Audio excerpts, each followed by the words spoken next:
Do we wave?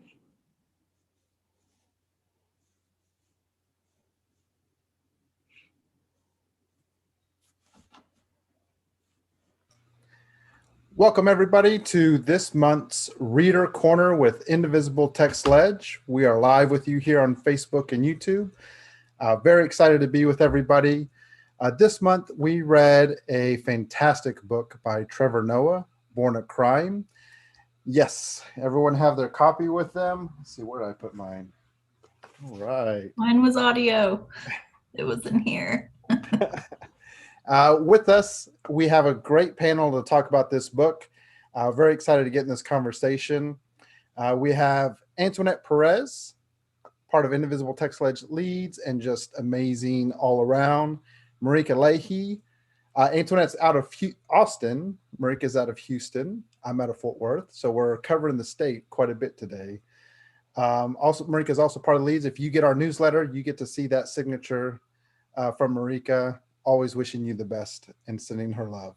Lauren Ortel's with us. Lauren, you're in Austin, correct? And also part of Indivisible TX Lege Criminal Justice Huddle and our state organizer. And we have Kirk Pate with us.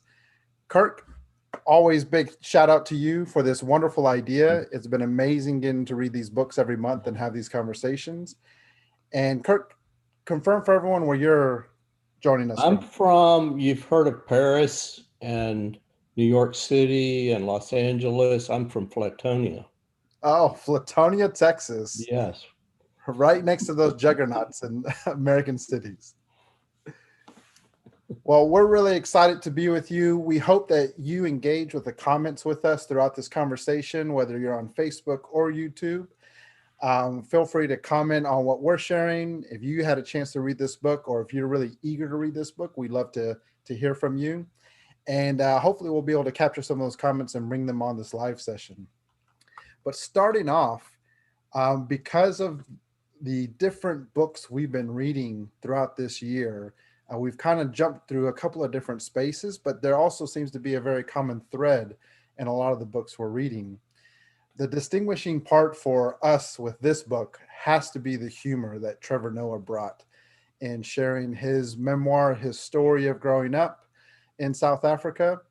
And so before we jump into any really particulars with the book, I'd love to hear from y'all and anybody in the audience who wants to put in the comments, what is a laugh out loud moment for you when you were reading this book?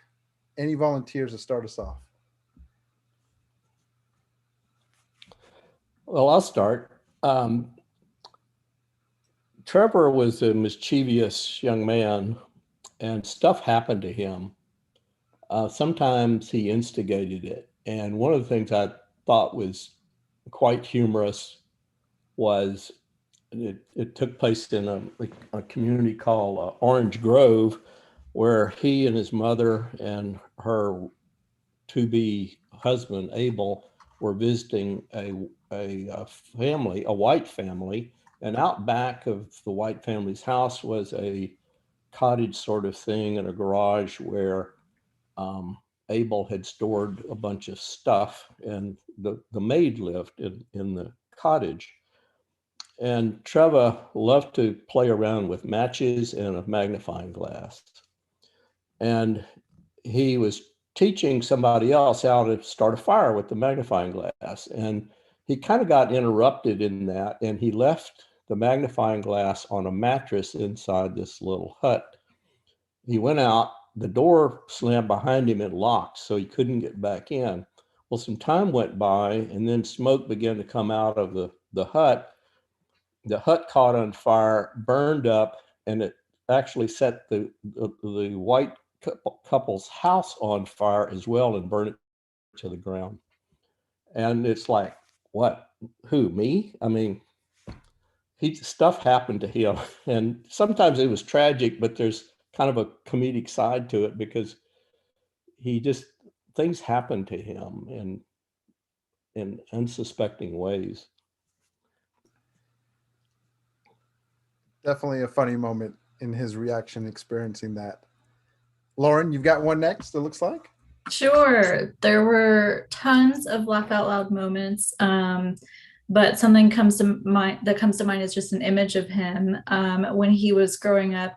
I think it was like his middle school and high school years. He was describing himself, and he he didn't really fit in with the different groups that were in the school racially. That was a problem. And he also just kind of had this awkwardness. And his mother was so tired of buying him new clothing as he was growing that eventually she decided to buy him I think it was his school uniform, because I think it was like a blazer and like kind of a suit type thing that he had to wear every day.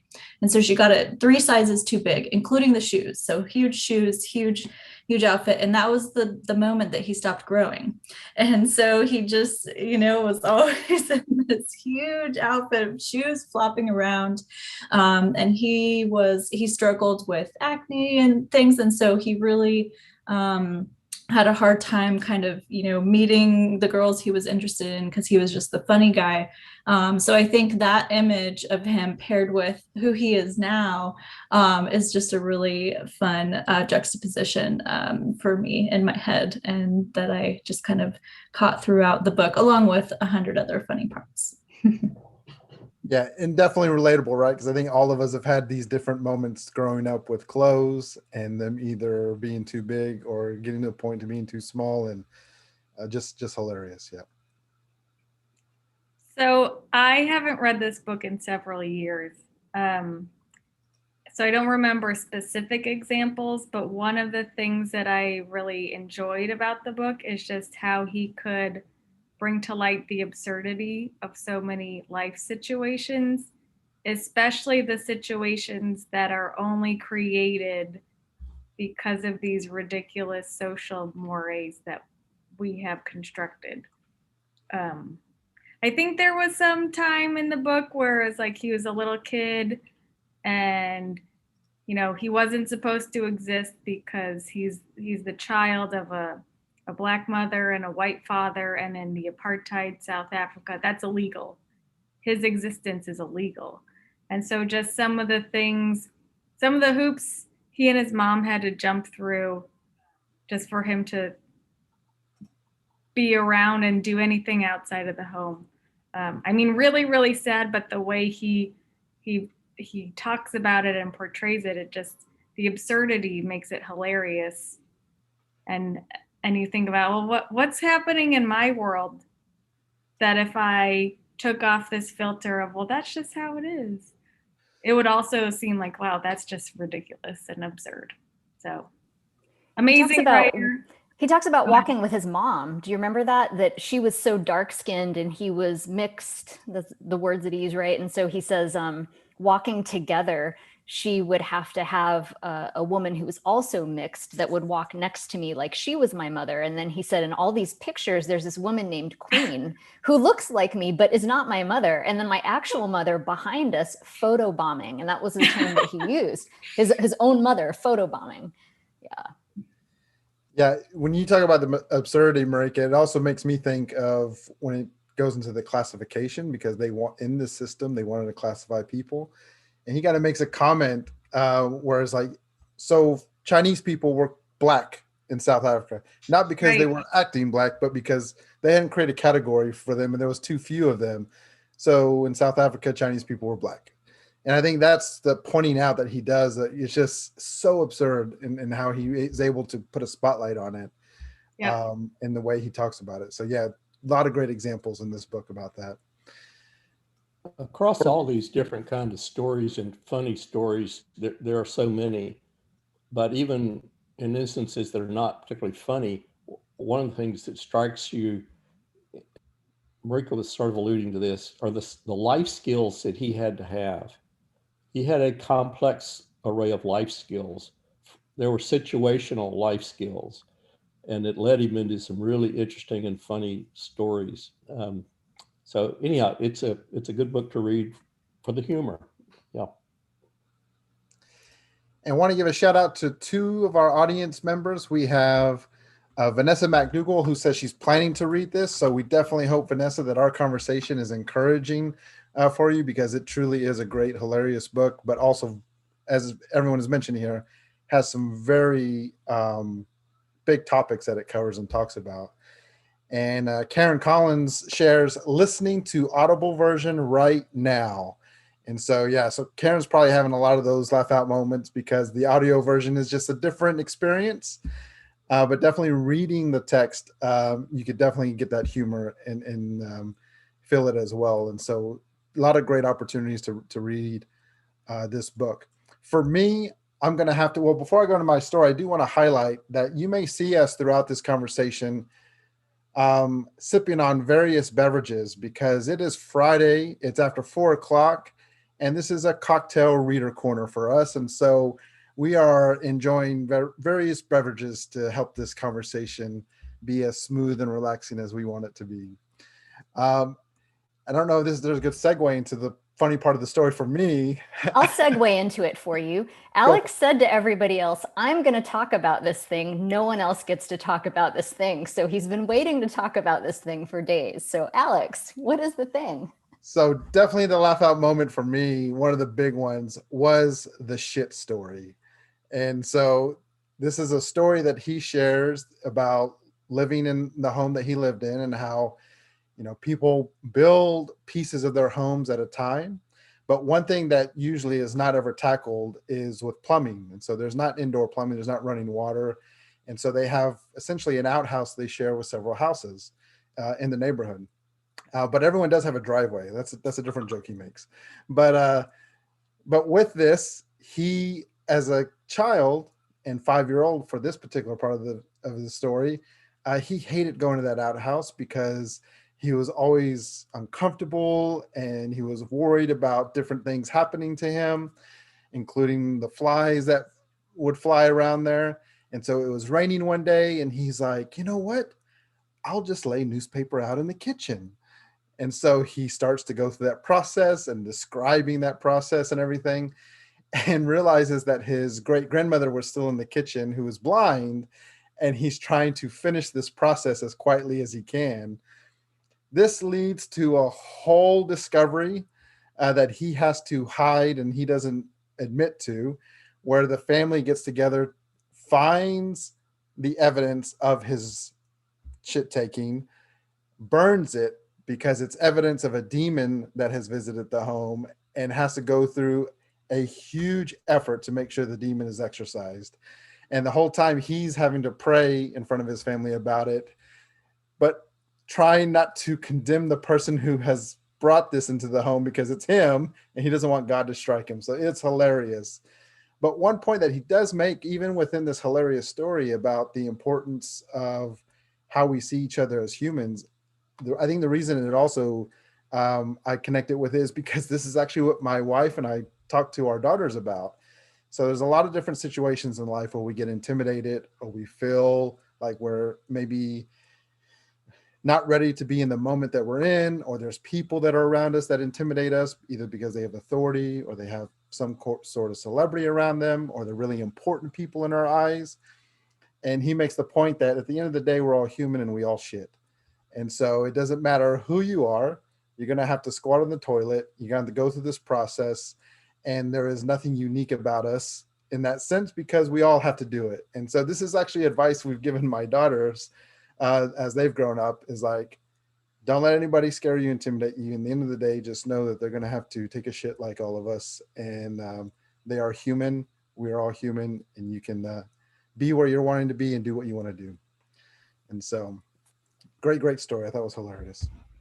I thought it was hilarious too. And I had a lot of moments in this book where I read at night before I go to bed. And I would, I think in this case, I was reading on my phone. And so I was kind of like on my side and the phone's propped up, and I would just laugh so hard I was shaking the bed. My husband he's listening to an audiobook of something else, and he's like, what is happening over there? What are you reading? That's how funny this book was. And that story made me shake the bed several times. Like I was just like laughing so hard the entire bed was moving. But a lot of those really funny moments for me came with his mom.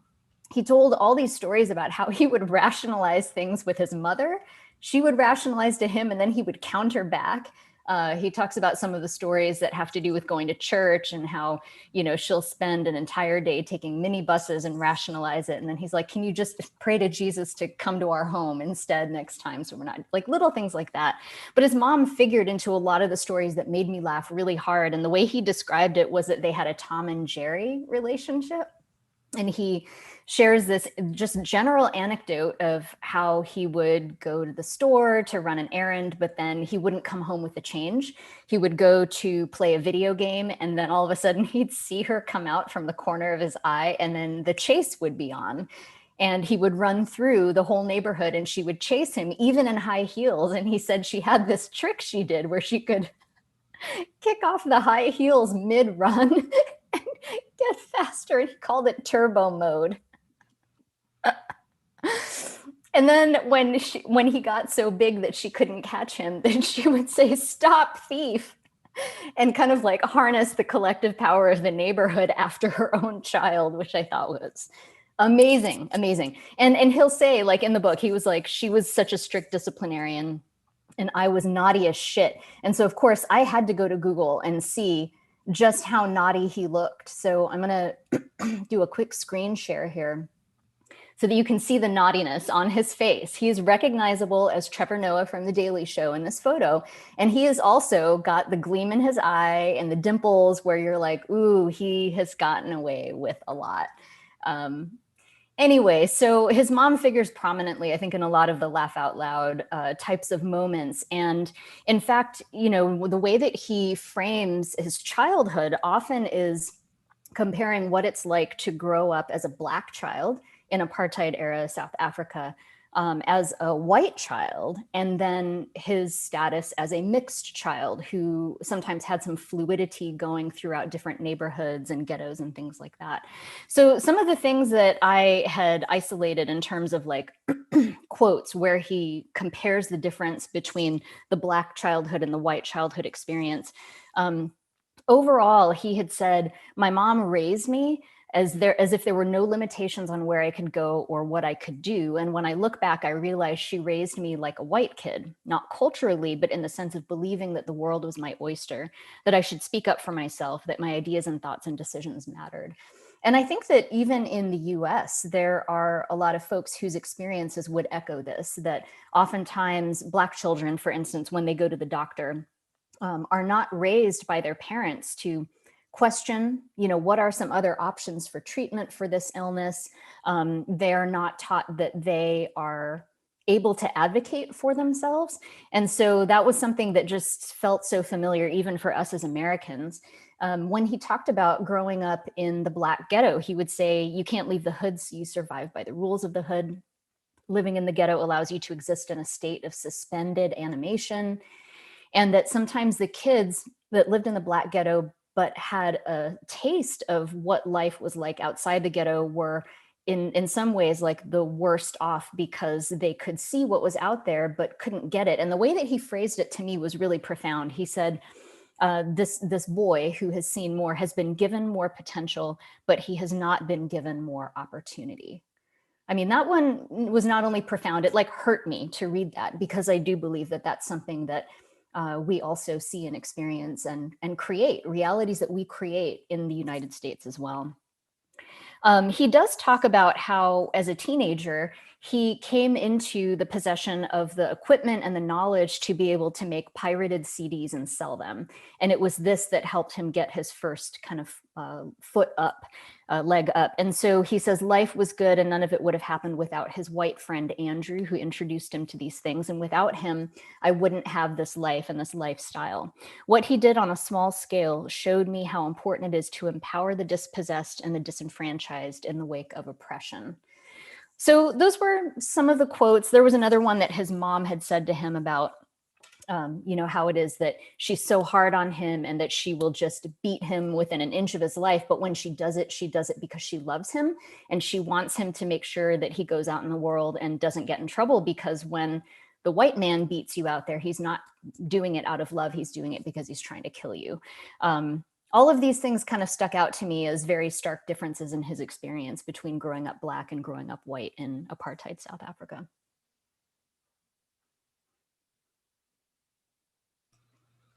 Yeah, a lot of different things about his childhood really showed, the complexity. I think also just him, the world that was changing around him, because he was very young when Nelson Mandela was released from prison and a lot of these changes were happening.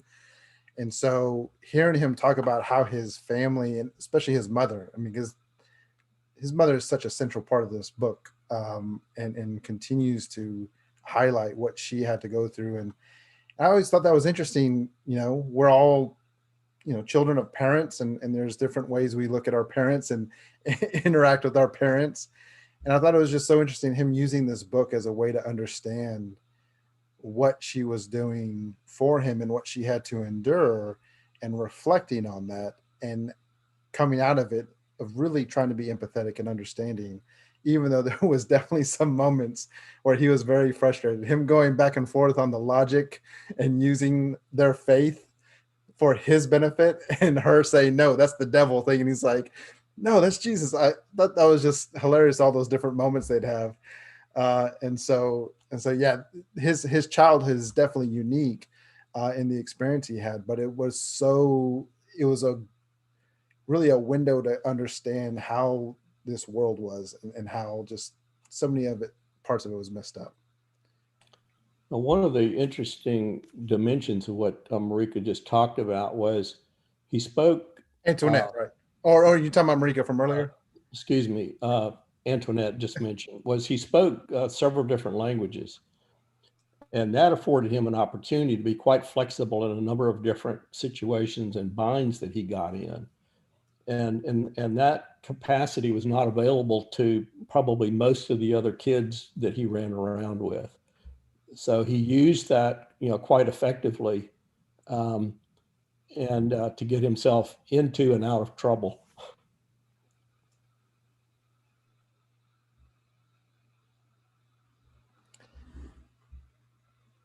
Yeah. And just checking with Lauren and Marika, any other thoughts you'd like to share about the childhood stories and some of the things that Antoinette shared? Sure. Yeah. Thinking of what both Antoinette and Kirk just mentioned here, and this quote about the potential and the opportunity and what's lost there. There was a scene where he was in jail and he got this, view of what was happening in there. And thanks to his language skills, he was able to connect with someone who appeared to be someone who would likely harm him. And, he found through conversation that it was the opposite. And just those words, potential and opportunity, when you think about the apartheid system and in the US, the caste system, to connect to our a previous book we've read, and the different things that come out of that, whether it's lost opportunities for education. I've done prison work for years, and so it's such a huge example in my experience of all of the lost potential and opportunities for all those people who we keep locked up in cages because of our caste system, and the families that they don't get to raise, the art they don't get to create, the business ideas they don't get to pursue. It's what we lose from our caste system, and what South Africa lost in apartheid is so overwhelming. So yeah, I'm glad you brought up that quote, Antoinette. And I think a lot of it really just speaks to the continued tribalistic nature of humans. I mean, back thousands of years ago when there were limited resources and we were trying to not get eaten by lions, yes, you could only protect a certain amount of people to keep them alive. And if they weren't in your tribe, hey, you're gonna eat our food. There's only so much in this forest, etc. Get out of here. But as a species, like, we have evolved so much to have all these resources, and yet we still practice these very tribalistic, practices, which is very redundant. So sorry. But apartheid's over technically, but still people are very tribalistic. Jim Crow's over, but still people in the US are very tribalistic. And it's like well, what language do you speak? What do you look like? What's your heritage? What part of town do you live in? What part of Texas are you in? And when are we going to get over this? Well, you're not like me, so I'm either not going to help you, or worse, I'm going to try to push you down so my people can do better. It's like, when are we going to get over that? It's so hurtful for individuals. And as Lauren mentioned, just collectively, it's hurtful, because if we're continually pushing people down, it's limiting the value they can add to society. And so when are we going to, our tribe has changed. Now it's like all of us on the globe, right? When you talk about climate change, we got to work together, everybody, every human, or we're all going to be wiped out. So, when is it going to click? What's it going to take to click? Yeah, and I think that's definitely something I want to talk about in this kind of next part of this book is really focusing on how white supremacy really took hold in the apartheid system. Because you look at things historically, you can say that we've all been in tribes and things like that, but what started to change really with, especially just as countries and just people started being able to move around the globe and move beyond just their region that they were in. And we had the ability, of sending armies to different places, and now boats could travel and all that kind of stuff. These systems became so destructive and so big. Before I do jump into that, I did want to share one final thing about his childhood that I really related to. And that's the church going aspect with his mom, where they went to 3 different churches in every Sunday. Now, I didn't grow up going to 3 different churches every Sunday, but each of the type of churches he mentioned, I went to each of those churches in my childhood. So it's always interesting to me at this age just to continue to read authors that have very similar lived experiences as I do, and to be kind of not shocked, but just like, oh, wow. And something I didn't expect from reading someone who grew up in South Africa and in the way that he grew up. But when it came to this religious experience, there was the 3 churches. There was the mixed church, that was the contemporary mega church type approach, pop Christian music. There was a band, former Olympian, I think, was the pastor, or a contestant for Mr. Universe or something was the pastor. And so there was a certain vibe there, and kind of a more mixed group. Then there was the white church that was very studious and dived into the scripture more, which I can relate to, going to a Southern Baptist church and it being very traditional and boring as well, which he mentioned he was glad he got to go to Sunday school instead of the main service. And then there was the black church, where it was speaking in tongues and lasted for several hours. And there was, something, to where the community, also didn't have air conditioning and things like that. There was like a real change in that. And a part of my life going to a Mexican church where it was speaking in tongues. It was Reformed cholos who were trying to do good with their life, and having that cultural environment within that space.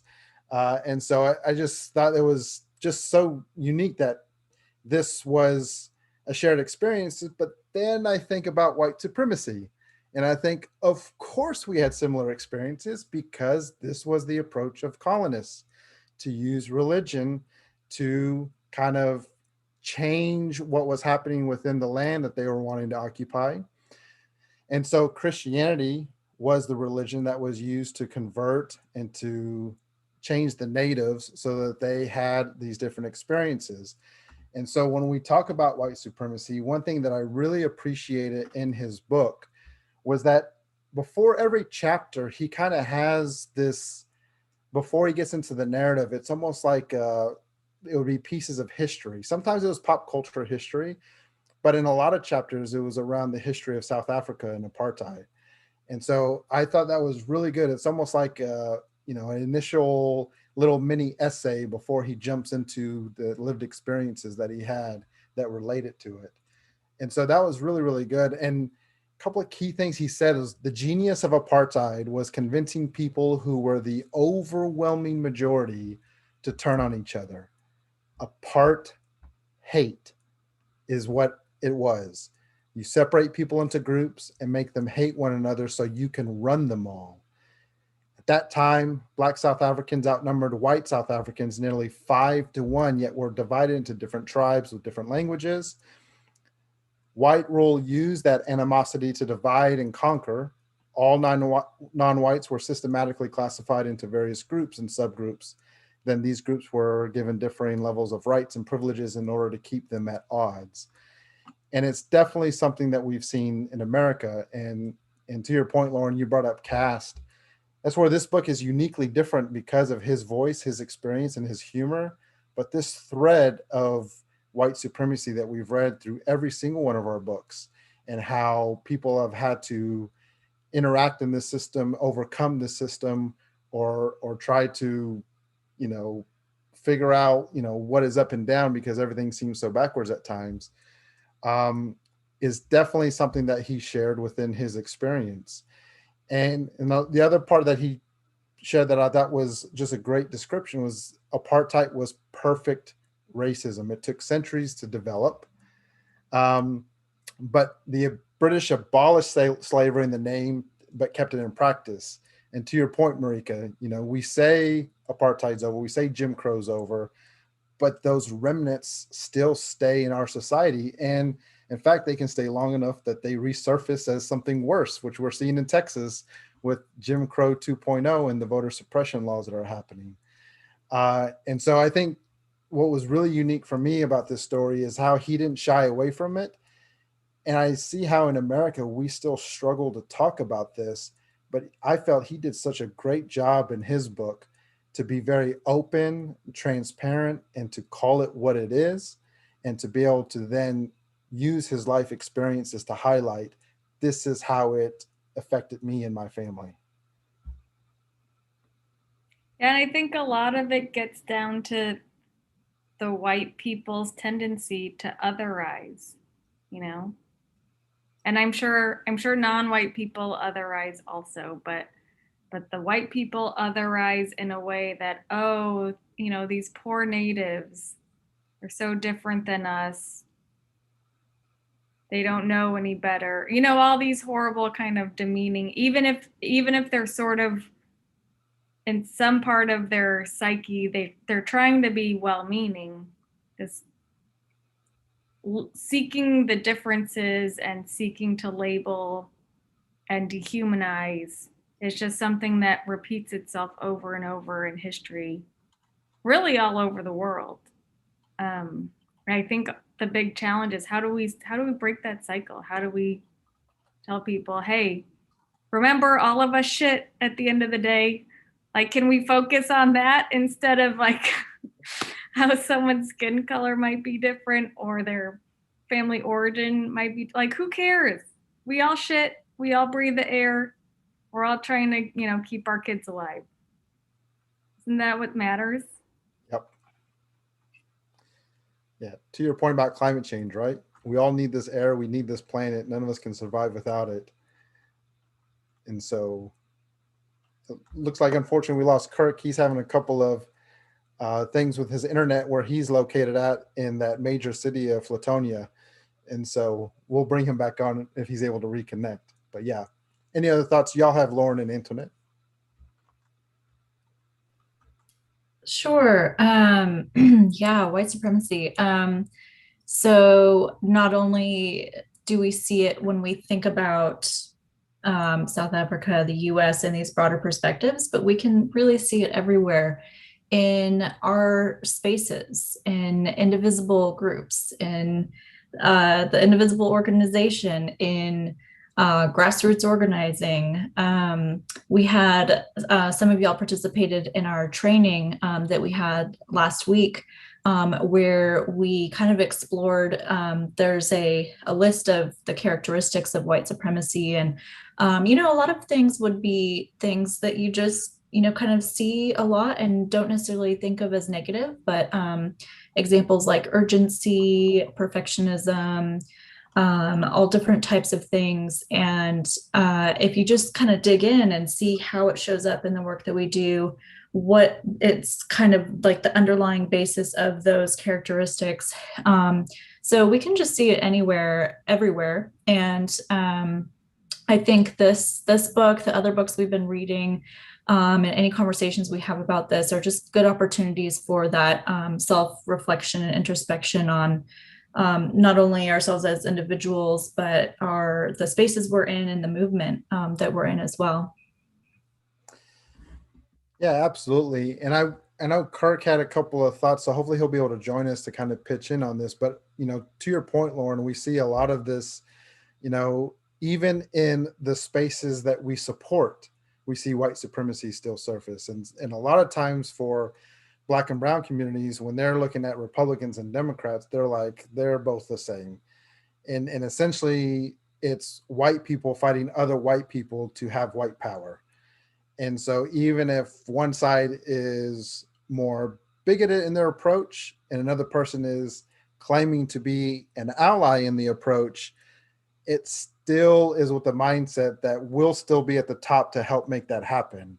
And I think that's what gets frustrating for, and when they talk about organizing for Black and brown leaders, is how do we help empower Black and brown people in our communities so that they are the ones leading? And I think, Antoinette, the story about Andrew that you share about it, Trevor really was aided by Andrew in school, a white friend, and he really showed him the ropes and got him a lot of the shortcuts that he needed to be able to now be the Trevor Noah that we know. I mean, this was a big part of his journey to be able to get to where he knows. And so one of the things that we constantly see is within these different spaces of white leadership, what is being done to empower Black and brown voices and Black and brown leaders.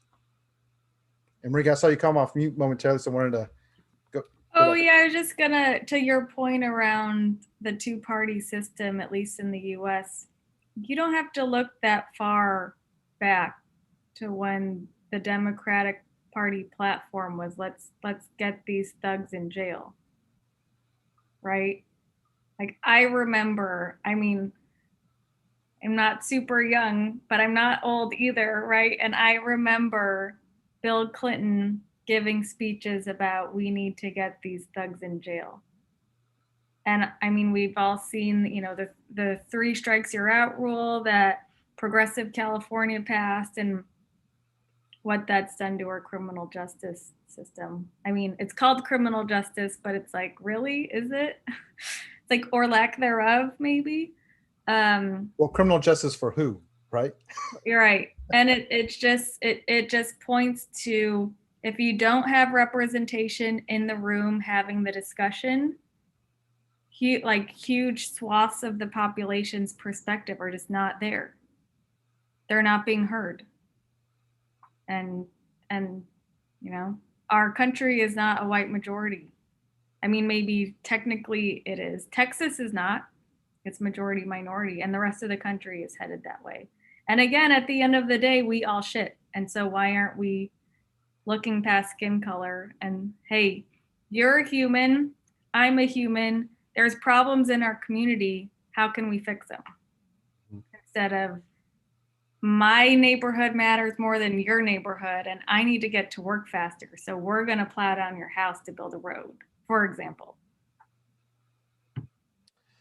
So I'm having deep personal satisfaction that the we all shit theme is staying through this conversation, and will continue to help contribute to make sure that it happens, because it is a universal uniting statement and theme for us to keep in mind.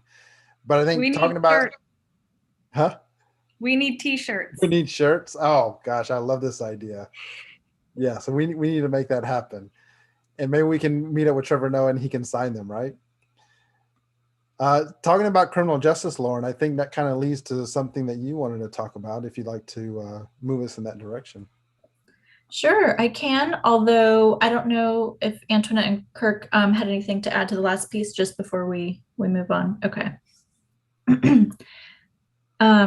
Sure. So some things came up with this book that I already kind of mentioned. I have a background in prison work, jails, and So the term criminal justice, it has been shifting. So folks have referred to it as the criminal legal system, the criminal injustice system, all kinds of things. So yeah, there are many things that we can call what we have.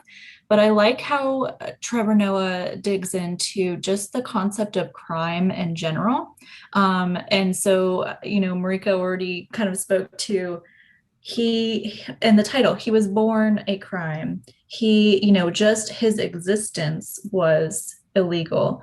And I like how just that, along with other things that he shared, just show us how absurd it is that we place so much.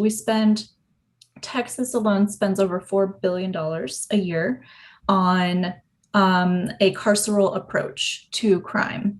But what even is crime, right? So if you can be born a crime, what is crime? So I like kind of getting into, thinking about how do we decide these things? The laws change in Texas, they change every other year, right? We're in a legislative session right now. So things that are currently legal or will be legal in the future have not been legal before, and vice versa. And so it's just about who has that power, which we know it's going to be the white folks. It's going to be the folks who have access to the benefits of white supremacy and the kind of general things that will benefit them in that time. Luckily, we are the work that we're all doing is trying to shift that power so that the people who are living here that weren't born into those places of privilege can have more of a voice of what these laws are, because it affects so many people, especially those who have less of a say in what those are. A part of this, and when we think about crime, that I really like folks to reflect on is the idea of property, and how much we believe property is important and has value, so much so that we will throw people's lives away, either by taking their lives from law enforcement or throwing them into cages where they won't get to live their lives to the potential that they could have.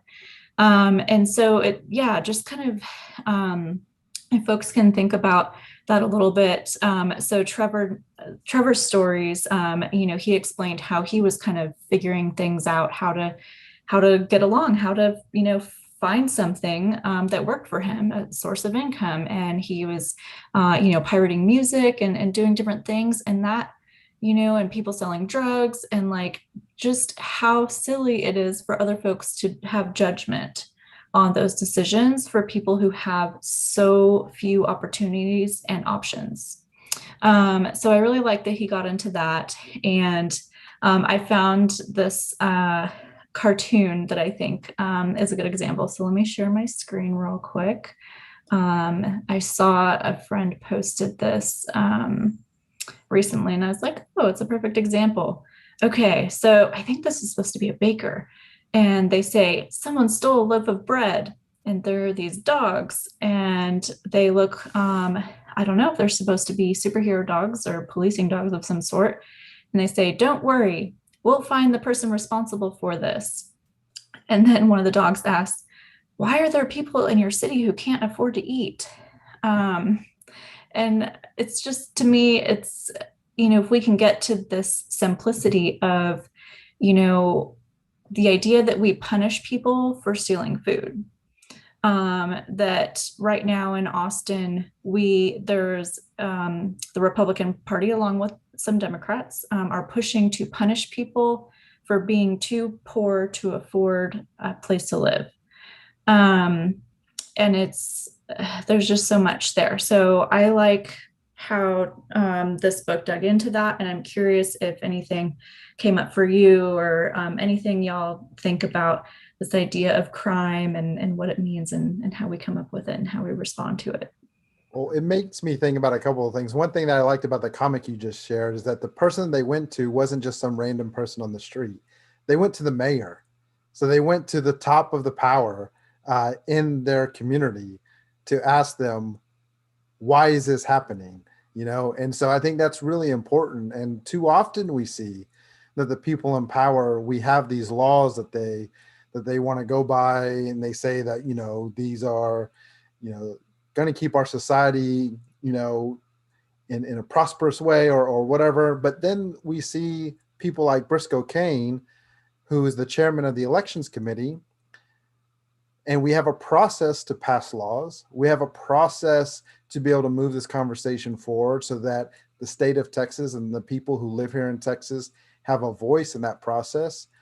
Continue to try to find ways to undermine that voice, to avoid that voice, to circumvent that voice, because he's in a position of power, and he is now wanting to push and decide we need voter suppression laws, because if too many brown and black people keep voting, I may not be a representative in Texas. As well as being supported by the governor, Lieutenant Governor Dan Patrick, and Attorney General Ken Paxton, all wanting these voter suppression laws to pass. And so I find it so interesting that when we talk about crime, we talk about laws, that the laws work when it's to their benefit, to the benefit of white supremacy. But as soon as and the system is designed to benefit them, but as soon as it doesn't, they will circumvent that system. They will change the system. They will abolish the system to ensure their power is kept in place. Yeah, it's a couple of things come to mind. One is out of the book, and then another is present day, sort of like Alex is alluding to. But the one in the book about crime being, you know, situational and also by definition. There's a community in near Johannesburg called Alexandra, and within that, Trevor devises a pirated CD duplication scheme, and makes a lot of money off of it, selling it within that within Alexandra. And for them, the people inside, it was a way of life. Outside, it's criminal activity. Inside, you simply do what you have to do in order to live. But external to that community, it was very much a criminal activity.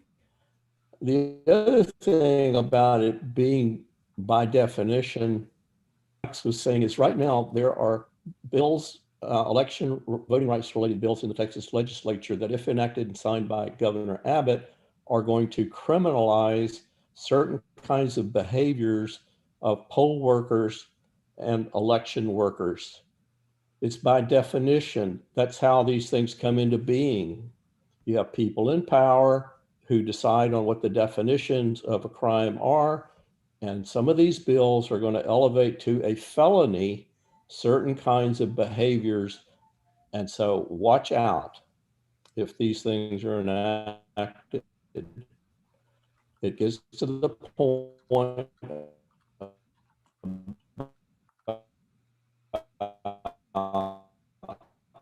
Looks like Kirk's breaking up a little bit, but we've been hearing the vast majority. We've been keep going. Defining what's a crime. Yeah, Looks like it kind of broke up for good there. I think to speak to both Kirk and Lawrence,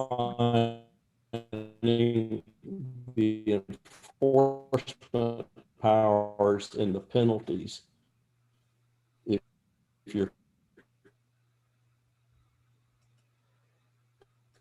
If you're convicted of those crimes.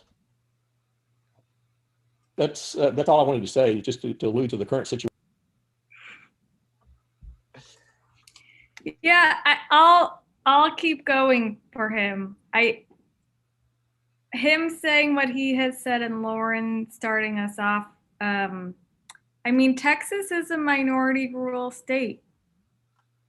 Like, when you look at voting records over the last 20 or 30 years, most people who can vote don't vote.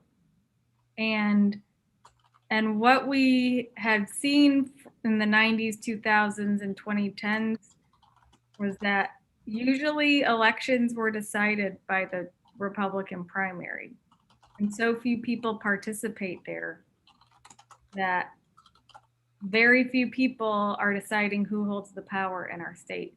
And now that we're seeing an uptick in voter turnout, that puts the fear of God into these politicians' eyes, right? They may lose some of their power hold over the state. Like, God forbid people actually participate and try to get, more people more people at the table, more people saying, hey, what should the laws really be to build thriving and growing communities versus, hey, I have my piece of the pie. I'm terrified that you might have a little bit of my pie. So go back to your hole and have a horrible existence. When in reality, if we brought everyone to the table, the pie would just grow and we'd all have better lives. And so it's like, get out of your, like, this mindset that there's a finite amount of resources out there, because that's just not the case. Yeah, it's a mindset of scarcity. Right. That is really bullshit. To your point, Marika, it's that we can grow this pie bigger by having more of that talent. To what Antoinette said earlier about, what are we losing because of these systems that are put in place? What kind of advances, solutions, art, creativity, just amazing human ability are we losing because of these systems, so that a particular people can have the things that they want and to be a little bit more assured of having what they want, versus seeing what we can truly achieve as a collective humanity. And when I read this a few years ago, still under the Trump regime, when immigration was in the news every single day, and there's such a direct translation, right? Trevor Noah was an illegal.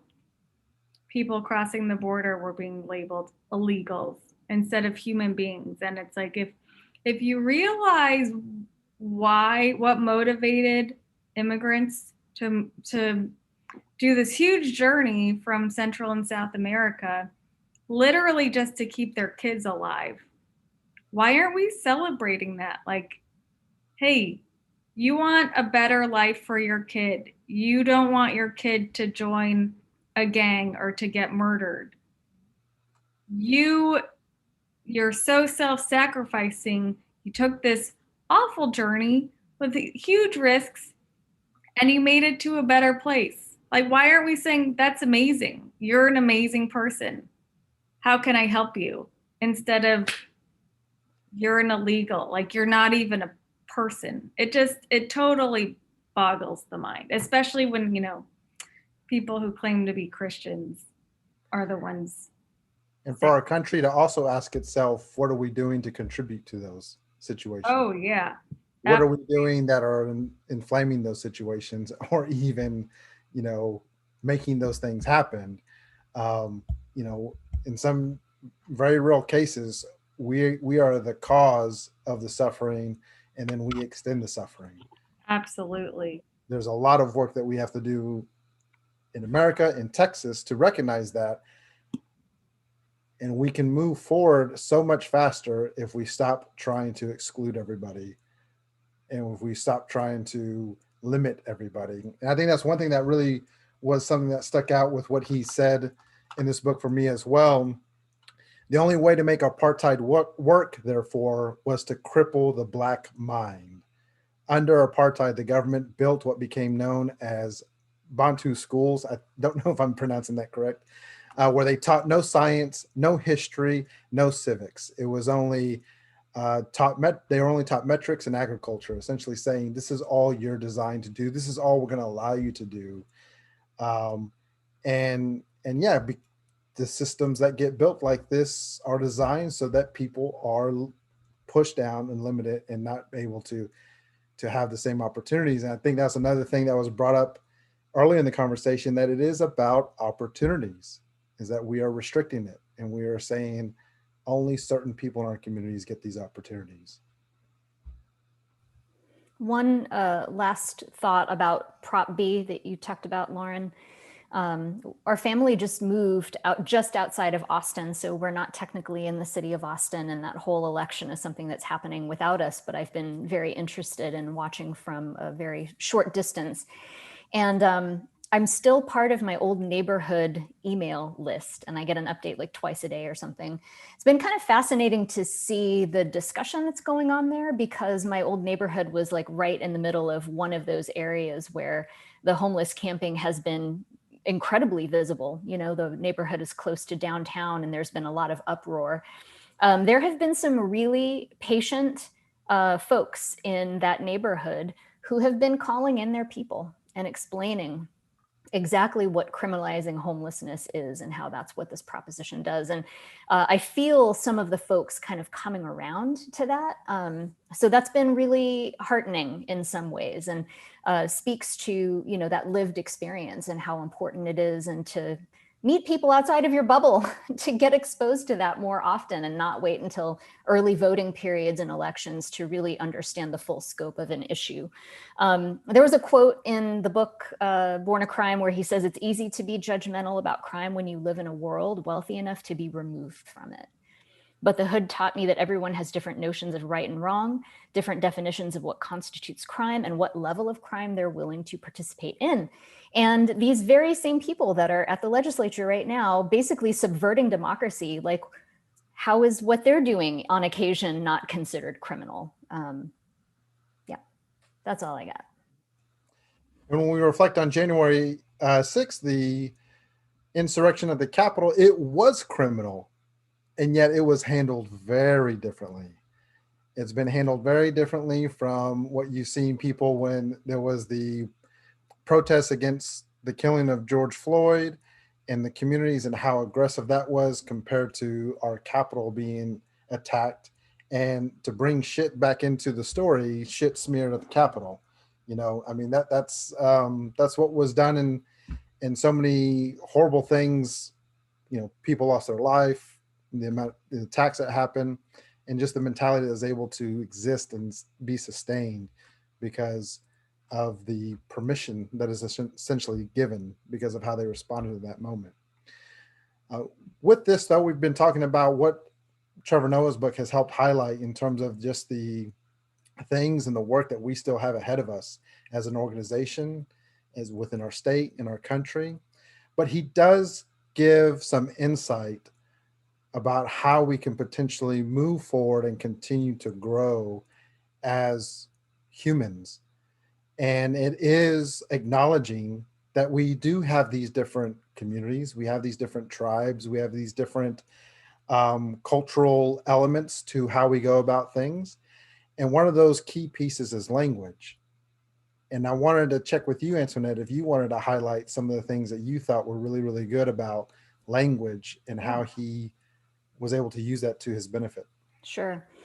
One interesting note is that when I started reading this book, I asked my son, who is now officially an adult, if he knew about Trevor Noah. And he didn't say, "Oh, is he the Comedy Central guy, or is he the political news correspondent guy, or whatever." He said, he's a hyper polyglot. Like, the thing that he knew about him was that he knew many, many languages. And I didn't know that yet. I just started reading the book, and the way that Trevor Noah talks about language in his book is, again, like, really profound. Some of the stuff that he talks about, or, you know, I can't remember, was it Lauren or Kirk, you were talking about his trip to jail and how he made friends with one of the prisoners there that looked like he could be the most harmful, and established that relationship by talking with him in his language. And so he says, language more than color defines who you are to people. He talks about how his mom knew Afrikaans because it's useful to know the language of your oppressor, which metaphorically I feel like has some meaning for me, and I don't know exactly how to take advantage of that. He also says, like, my son knew he was a hyper polyglot. I became a chameleon. My color didn't change, but I could change your perception of my color. If you spoke to me in a specific language, I would speak it back to you, because maybe I didn't look like you, but if I spoke like you, I was you. And the final quote that I had on this issue of language is like his exploration and expansion on a Nelson Mandela quote. So Nelson Mandela once said, "If you talk to a man in a language he understands, that goes to his head. If you talk to him in his language, that goes to his heart. He was so right. When you make the effort to speak someone else's language, even if it's just basic phrases here and there, you are saying to them, I understand that you have a culture and identity that exists beyond me. I see you as a human being. Made me think about the times that I had traveled and was too lazy to really learn the language of the country that I was visiting, or at least to learn it well beyond just the passable phrases to get around. And that there's a level of respect in that. And yeah, so I think the way that he thinks about language really got me thinking about how we use language, both literally and metaphorically. Yeah, and I think this is something that I think we can really look at America, and especially white America, as being something really uniquely horrible in terms of how we approach language. Because we see in European countries, which there's white people in different countries, but they also have different languages. And there's a way to communicate, and there's an understanding of those different cultures. We see that in, different parts of the world, Asian communities, Latin communities, African countries. There's all these different languages, is what he points out with his experience. But in America, the white majority that has been in power throughout its existence has continued to want to consolidate language to a single language. And what that does to help keep power in their hands and to strip power from others. I know in my own experience, my parents, my father especially, both my parents speak Spanish, but my father specifically didn't want to teach us Spanish growing up because he didn't want us to struggle with having an accent or having to have any complications with that. We now know if I would have been able to learn two languages at once as a young child, I would be even smarter and greater, right, than I'm capable of being right now. And so I hold that over their head a lot. But that decision by my dad, especially, who was really pushing for that, and a lot of families that have made those decisions around language, is one of the ways where we truly are limiting ourselves. And it doesn't have to be just languages in terms of English, Spanish, an African language or French, but also just how we speak to each other culturally, how we speak to each other. I think when you talk about the Afrikaans comment, Antoinette, and you said it felt like there's something, to me, it made me think of when Black and brown communities talk about speak white, talk white.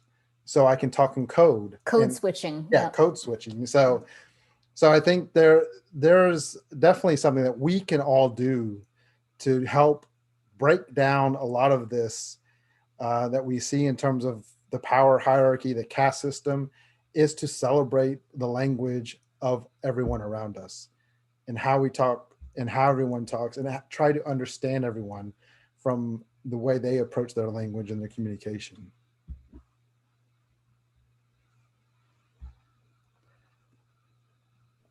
Yeah, I guess some things come up for me with that.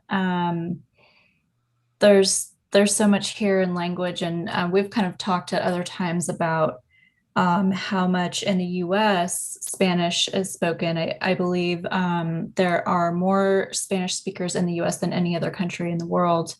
But we still just claim English as the language, the primary language here in the US. So I've been able to see the other side of being in a place. Antoinette, you mentioned not bothering to learn the language of the places that you travel. And I grew up studying Spanish. I grew up in Northern California, and I needed it a lot. And the Spanish I learned was a mix of Castilian and Mexican. And so I had this Spanish background, and then I moved to Chile in 2009 for an internship, and they were like, "Oh, you speak Spanish? Okay, that's nice. So you got to learn Chilean Spanish now." And I had to do 3 weeks of Chilean Spanish classes where they're like, "So this is like all the other people's Spanish. This is our Spanish. We changed these words, we changed the conjugation, we changed, all these things." And it was really challenging because I learned it.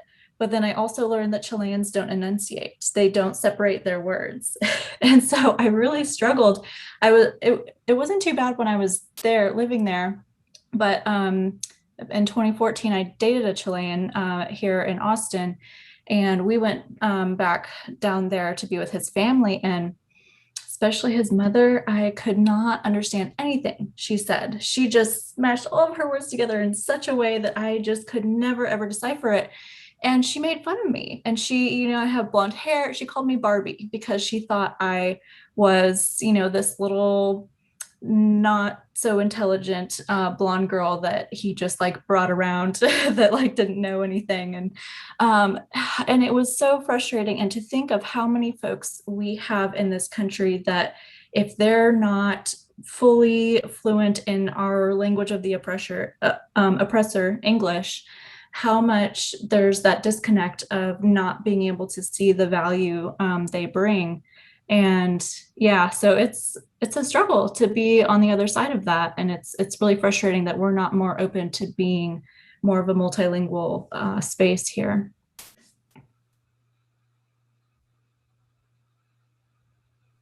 Yeah, I come from a language family, sort of. My mom was a Spanish professor. She knows like all the Romance languages. My dad is from Belgium, so they just grow up learning, Flemish, Dutch, German, French, English. And so, I don't know, just growing up around my parents and my mom's colleagues who were all literature, like language and literature people, and then understanding that there's this like big push in our country, like people are so indignant if you don't speak English perfectly. This is our country, you better speak the language. And it's like, I mean, our country, if you don't go that far back in history, Texas specifically was part of Mexico, right? But if you go even further back, I mean, it was a bunch of different indigenous tribes who had their own unique languages. And so it's another social construct that has been developed. And instead of seeing it as, hey, everyone shits and has these really neat different languages that help to highlight their different cultural nuances, it's like, well, I don't understand them, so they must be stupid. Why? Like, that is such a sad existence. If you think you know everything or your way is the best way, don't you want to learn something sometimes? It's just another thing that I just don't get. And I can understand being uncomfortable not knowing a language and using that kind of as a defense mechanism. But at the same time, we all shit. Can't you be nice to someone when they're trying, So One of the ways religion is used in such a hypocritical way, because not even Jesus spoke English, but because the Bible's been translated to English, they're fine with it. But it's one of the ways that people contort things for power, though, that we continue to see with white supremacy. Yeah. And I mean, language, even within like the English language can be used in so many ways to gain power or control people. It's like saying, hey, all those immigrants, they're illegals. That immediately shifts where they fall in your brain. Oh, they're not people anymore. And they deserve what's coming to them. Language has so much power that I think a lot of people take it for granted. But it's interesting talking about Afrikaans, because the first time I remember knowing that was a language, I was in an international language like bookstore in Cambridge, Massachusetts, and my dad picks up this book and starts reading it, and I'm like, what the hell? He's like, oh, this is Afrikaans. It's a lot like Dutch. And I was like, what the hell is that? How do you know this? It's so bizarre. But it's because the Dutch came down and basically either slaughtered or put all these Black people to work in their own countries, and then said, all right, well, this is our country now, and you're going to talk this way. And I'm sure some of my ancestors were probably there, either there or in the Congo. So it's crazy the more you learn, and the more you're like, oh, well, I guess my heritage is probably part of this problem. Like, oh. And then you get blessed with a name like Marika, and everyone's like, ugh, what's that name? Oh, people say that all the time. They're like, what's that? I'm like, sorry, it's not Sally. I mean, what do you want? Kirk, want to check it? Oh, go ahead, Marika. I do I have a lot of friends who are first generation, and they struggle with that. Do they call their kids something that's very American, or do they give them a more, not, I don't want to say traditional name, but a name that's more in line with their family's origin? It's just an interesting thing. Why is a name, Shakespeare? What's in a name?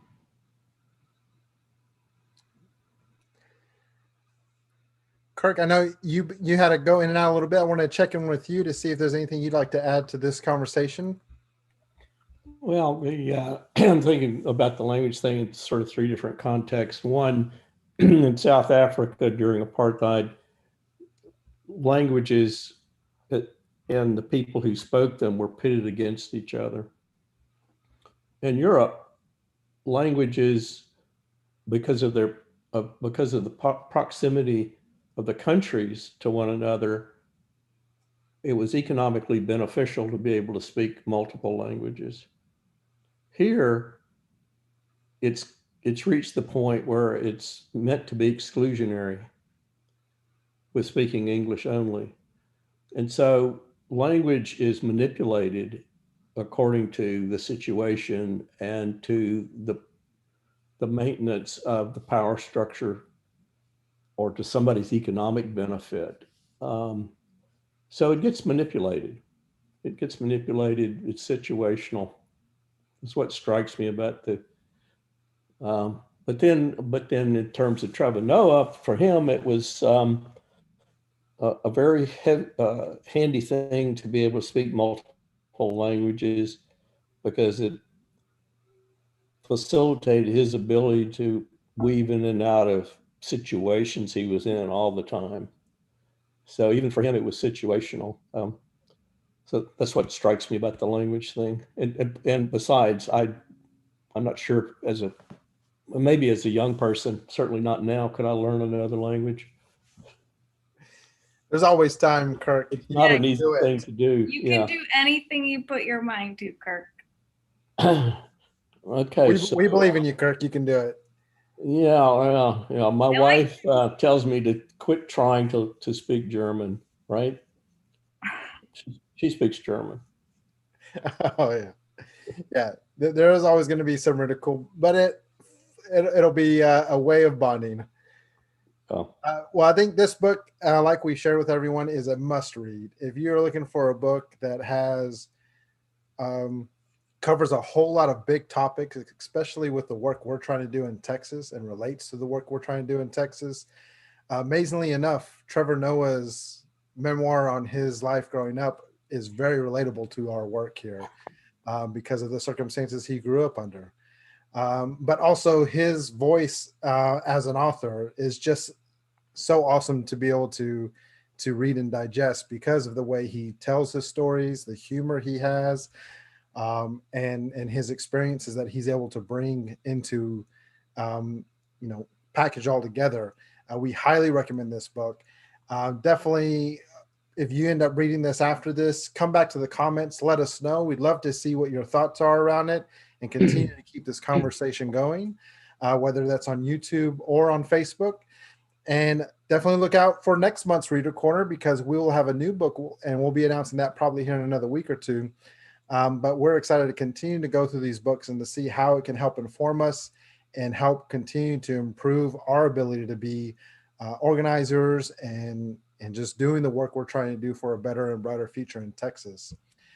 Before we sign off, I want to give everyone a chance, if they like one, to just share any final thoughts they had about this experience this month, reading this book, and anything else you'd like to share about it.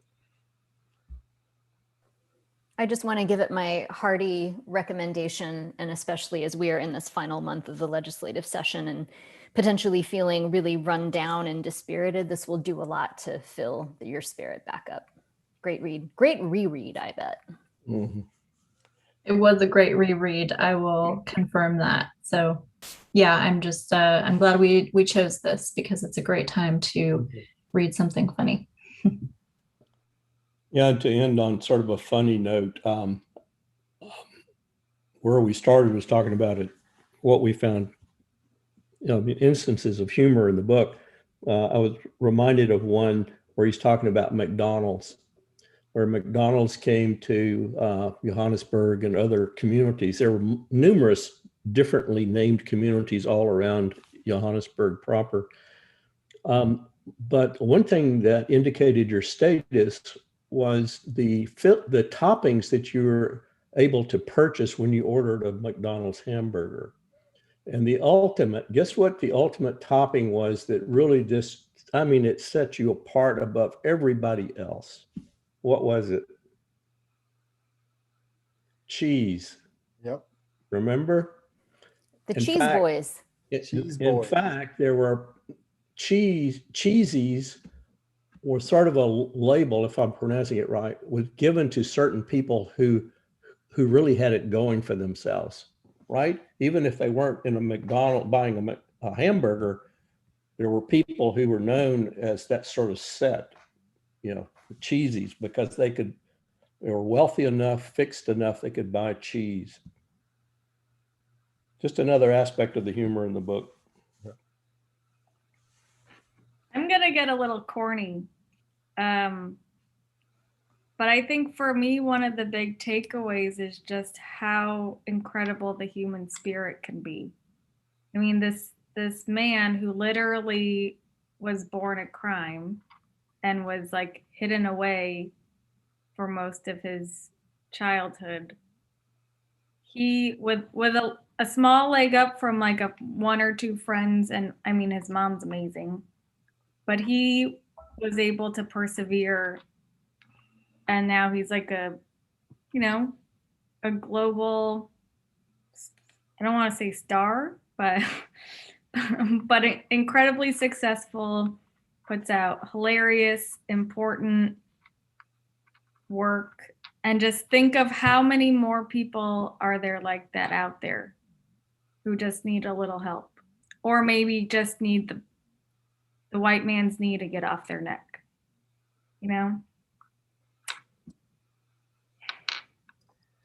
Or in an attempt to emulate Trevor Noah, to have the power of some amazing dimples, right? Well, thanks everybody for joining us today. We really enjoyed reading this book, like we said. Hope you enjoyed this conversation. Thanks to everybody who joined us in the conversation. This was Marika's first time joining Reader Corner. So Marika, great to see you. Hope to see you in more. And we'll continue to bring this content to you on a monthly basis, usually the last Friday of every month. So be on the lookout for it. Hope everyone has a great weekend. And we are in May, so the pedals to the metal on the ledge. Get ready to take action because we got some big ones coming up.